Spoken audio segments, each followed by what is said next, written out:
Hi everyone, welcome to part 4 of this mini-series on the opposite wing attack, my top 10 middle game idea number 5. This is the fourth and final episode of this series of videos, and at the end of this I'll list some of the points that I hope you are able to take away from these examples.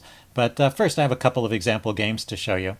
I'm returning to the theme of attacking on opposite wings where both sides have castled on opposite sides.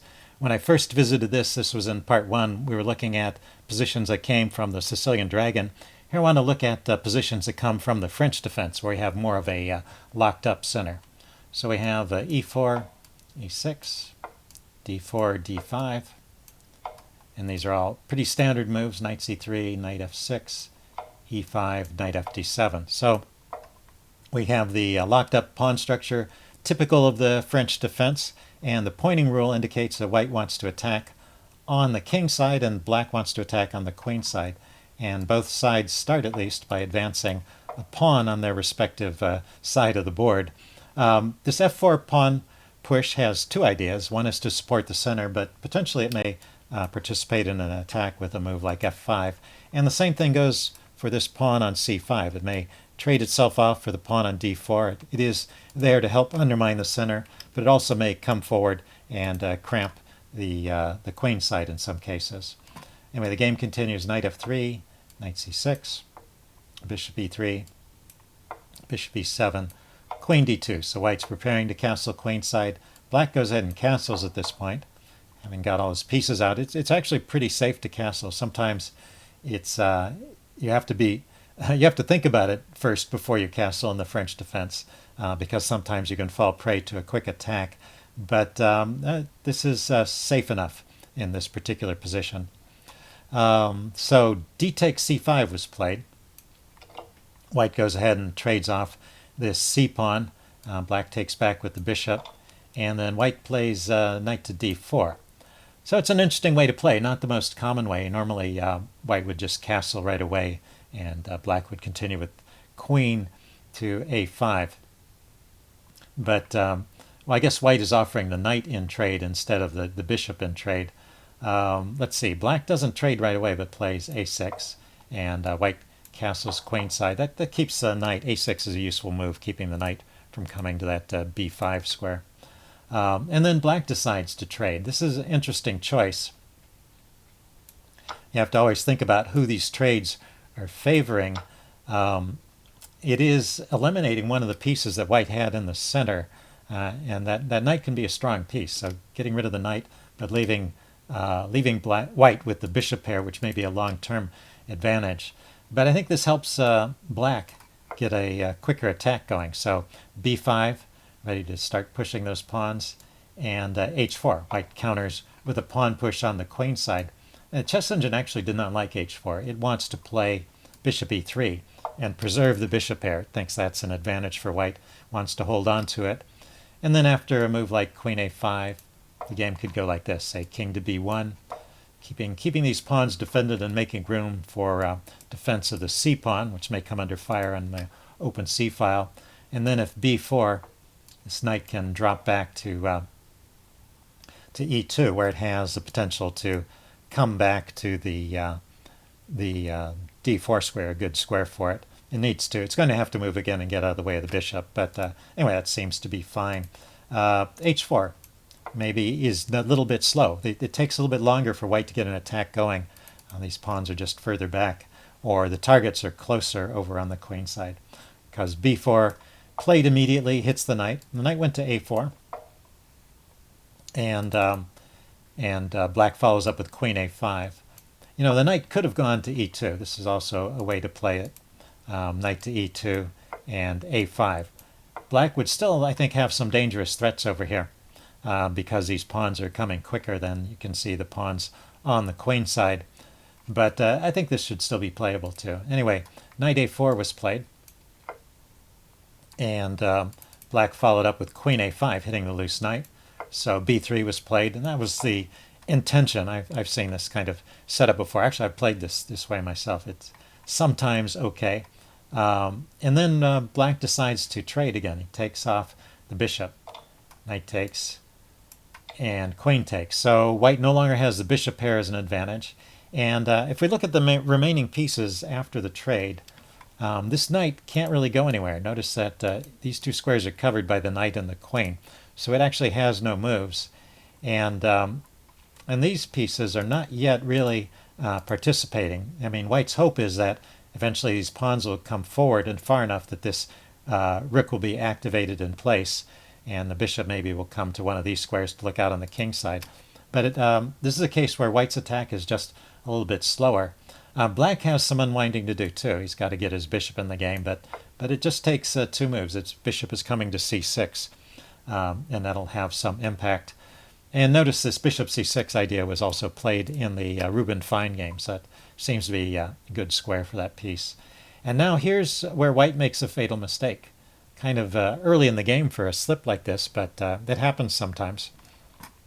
It seems that king to b1 is the best move. And then after bishop c6, this knight can tuck itself away on b2 kind of neatly.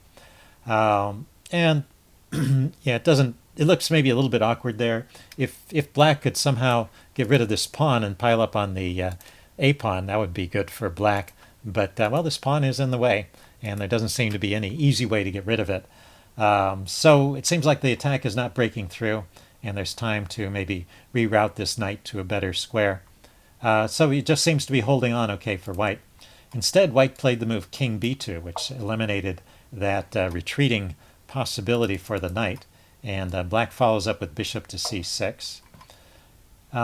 So white is trying to play actively here and trying to undermine this attack before it gets going, but it's already a bit late. White plays a3 here.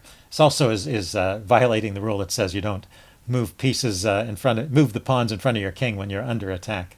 Now black doesn't take right away, but brings another piece over, which creates some more threats here. With the potential pin after this pawn is exchanged, the pin on the b file will leave the knight hanging. So white's in trouble here. He tried c3. Black goes ahead with pawn takes on a3.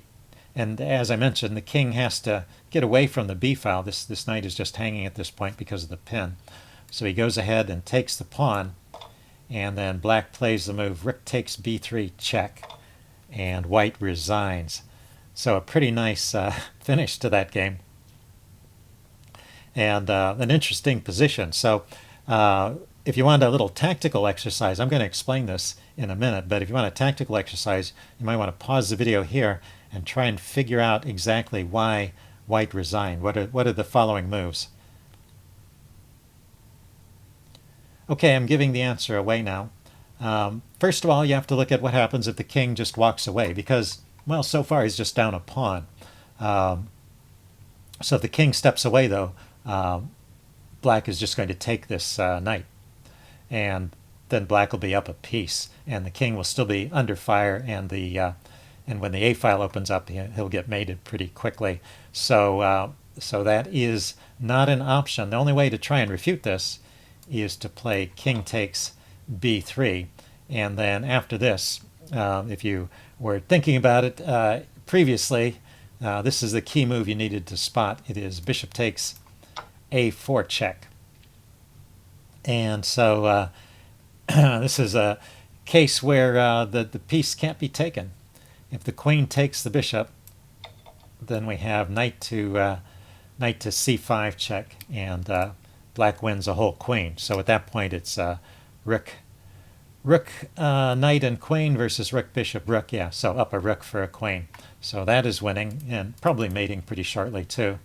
So after king b2, bishop takes check, the king just has to move away at this point. King drops back to b2. It doesn't want to go to the a file and run into a discovered check, so king b2 makes sense.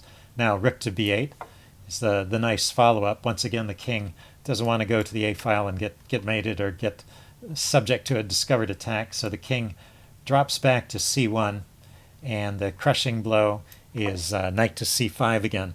So the king can't escape. Where it is right now, it's subject to this fork. The king and the queen are unfortunately placed, And if the king tries to run away, it's still subject to the same fork. So there's no escaping there. If the queen moves, then knight to b3 check drives the king to a square where there's going to be a discovered check. So there's just going to be a killing attack at that point. So that's how the game would have ended if they had played on a few more moves. Here, let's go back to the final position. It was, king takes a3 and rook takes b3 check. So that's the first game. Let's take a look at one more example. For the final game of this series, I selected this game that was played in 1994 at the 8th Hervé Memorial. We have with the white pieces Garry Kasparov and with the black pieces Nigel Short. So Garry starts off with e4 and Nigel plays e6. And we get the same variation of the French defense that we saw in the previous game. This is known as the Steinitz variation. He doesn't push on immediately but plays knight c3. Black goes knight f6 and then e5. Knight back to d7 and f4. That's the Steinitz variation like that. c5, most usual response. And we saw the same position before. Knight f3, knight c6, bishop to e3. And now Nigel plays something different. In the previous game, black played bishop to e7 here, but Nigel plays pawn takes d4. So he's initiating these exchanges. We saw these exchanges in the previous game, but they were actually initiated by white. White took first. But anyway, so white still gets this nice pawn on d4, and black doesn't bother to take right away, but develops the bishop to c5. Queen to d2, preparing to castle, and both sides get castled right away. No messing around with any other move. Now a6, we saw this in the last game too. It's handy to keep a knight from hopping out of this square and maybe coming in here in some circumstances. So h4. This move was criticized in the previous game, but it's happening a move sooner here, I think. And also, well, Garry has a particular idea in mind. Let's see what it is. So knight takes d4. We get this exchange. Knight takes, bishop takes, and b5, getting ready to kick the knight. And now not pushing this pawn on, but playing rook to h3. And so once again, we see this idea of a knight that has influence in both directions and may move back and forth along the third rank here and attack at different points, but it may also just defend the queen side along the third rank. So pushing that h-pawn forward so the rook can get into the game was the idea here. So b4, kicking the knight. The knight goes to a4, like we saw in the previous game, hitting the bishop. Black goes ahead and trades. We also saw this exchange, so we get the same kind of piece configuration. And then here, let's see, Nigel plays the move f6, a common idea in the French to continue to undermine the center here. Although it may have been better to play a5. You know, it seems a bit materialistic, but in fact, after f6, he's left this b-pawn hanging, probably with the idea that this queen will be a target on b4, and maybe he will get in rook to b8 at some point. Well, it could be played immediately, actually, because of the knight. But Kasparov was not afraid of this idea, and he went ahead and grabbed that pawn. So white grabbed a pawn, and black continues, not playing rook b8 immediately, but continuing to undermine the center with f takes e5. And now the queen, instead of staying here and being a target, and also not taking back the pawn, but just saying, well, I grabbed a pawn, you can have a pawn. Let's just get some active pieces here. Plays a nice move, queen to d6, kind of putting his queen in the center of his opponent's camp. Pretty interesting play here. So Nigel decides to bring his queen out over here on the king side. Maybe he's feeling the need for some defense, and it's pretty clear at this point that there's no big attack from black against white's king. It's not like the previous game where these pawns were coming forward and the pieces were all pointed at the king. They're somewhat back in this case. You know, this bishop in the previous game, made this maneuver, but here it's still sitting on the back rank, and this queen is already coming into black's camp. So perhaps Nigel felt the need for some kind of defensive move, queen to f3. Plus this pawn is going with check, so maybe he had his eye on that as well. So anyway, here is a chance for you to see if you can find the move. I warn you, it's not a simple tactic, but the question is, how to prosecute the attack and how to deflect some of Black's threats while creating some of your own. So the question is, what would Kasparov play in this position, and can you play like Kasparov? So yeah, take your time and think about this if you want to. I'm going to give the answer away now. What Kasparov played in this position was f5. He's willing to sacrifice another pawn. He really doesn't need that pawn, he thinks. He just wants to avoid losing it with tempo. He didn't want to allow the queen to take it with check. And actually, it's a bit awkward to take that pawn. This is posing some problems. This is the kind of thing top players like to do. They like to create some problems for their opponent and see if they can figure out the answer. So, for example, if Black were to take with a pawn, kind of the most natural recapture, this fails immediately to queen takes d5 check. That's a fork, and it picks up a big rook in the corner. So that is losing right off the bat. So you can't take with a pawn. The next most natural capture is to take with the queen. You put the queen over on that side of the board for a reason, and why not do that? But now it's not with check. Previously the pawn was on f4 and it would have gone with check, but by pushing it to f5, it doesn't go with check, and that means it's White's move. And White can go rook to f3, skewering or kind of skewering the queen, at least forcing it back. So after this exchange, rook takes, knight takes, king can't take because the queen is on that square. White has the move knight to b6, and that is the point of that line. And some fine calculation from Gary to spot this idea. So the rook has no moves here. The rook needs to defend the bishop. The knight's attacking the bishop. The rook is the only piece defending it, and it can't go to this square because the queen's guarding that square, and it's under attack from the knight. So Black loses material. So both of those ideas fail. Now let's go back. And so Nigel, who's no slacker, he spots this and finds another way to pick up the pawn. He goes queen h6 check, drives the king away or back one step and takes with the rook. So it seems things are okay, but well, Gary has a way to continue here. He plays rook to f3 anyway, and well, kind of invites this trade.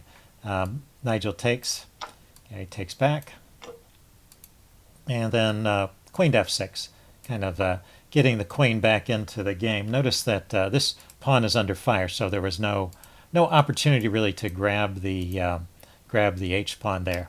And now Gary plays the next move, bishop to h3, piling up on that pawn on e6. And notice that what he did here was he used to have a rook on h3, and he used to have a pawn on g2. And he managed to solve both of those problems, get both of those pieces out of the way with tempo. He brought his rook over here, opposing Black's rook, and encouraging Black to trade. There was still a problem with this pawn not being able to take back because of this check and win the rook in the corner. So that trade was pretty much forced. And so that got rid of the rook, and it dragged the pawn away from this diagonal, so the bishop was able to get to this square very quickly.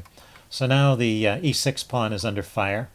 The knight, meanwhile, is defending against knight to b6. So White doesn't have the knight b6 idea anymore in this position, but he has the problem of how to defend this e-pawn if he can't move the knight. So the king comes over to defend. And then Gary plays c4, yet another attack on the center. He gave Black this big center, and then he's been playing a series of moves, gaining tempo by putting that center under fire.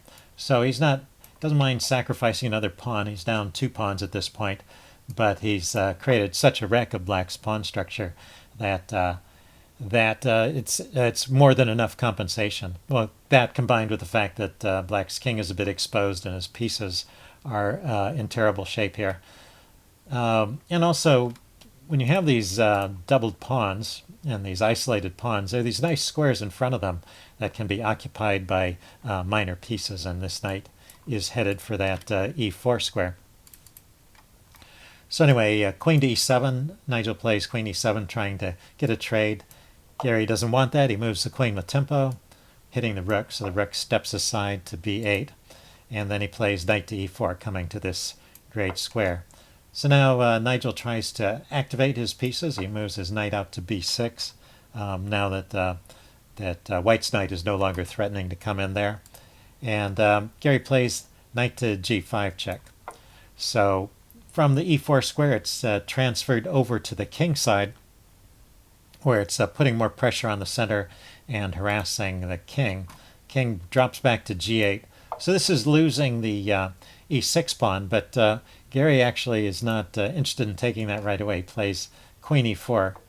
And, well, this is a bigger threat, right? The threat is just to come in here and deliver mate in 2. And knight is guarding the escape square, so check and queen h8 would be mate. Queen h7 check, followed by queen h8 mate. So g6 needs to be played, and now he picks off this pawn and puts the queen on a good diagonal, controlling some squares around the king. Notice how the queen and the knight here are acting to control all the squares in front of black's king there. So also on e5, the queen is hitting the rook. So the rook once again has to move, rook to b7. And now rook to d6, just piling on. He could have just taken this pawn, but he really wants to take it in style. And you'll see what I mean in a minute. Nigel here is going for some counterplay. He pushes on with c3. And now bishop takes e6, check. So that pretty much has to be taken. And after bishop takes, rook takes, and Nigel resigns. This is what I meant by taking it in style. It's taking it with the threat of mate. The rook, when it comes down to the back rank, is going to take away the remaining squares from the king. As I pointed out, the queen and the knight are already taking those squares, and there's no stopping that except by giving up material. The queen really needs to step aside, and there's no stopping the rook coming down. And any counterplay from the pawn is just not sufficient. The king can even just step in front of it and not bother taking it, but just needs to avoid the checks. And there's no stopping the mate. So Nigel resigned at this point, and that's how the game ended. So I wanted to conclude this series with a list of takeaways that I think you should have gotten from the examples I've shown you. So the first category of ideas I want to talk about is the defensive ideas. So I think I'm trying to sum it up with the topic efficient defense.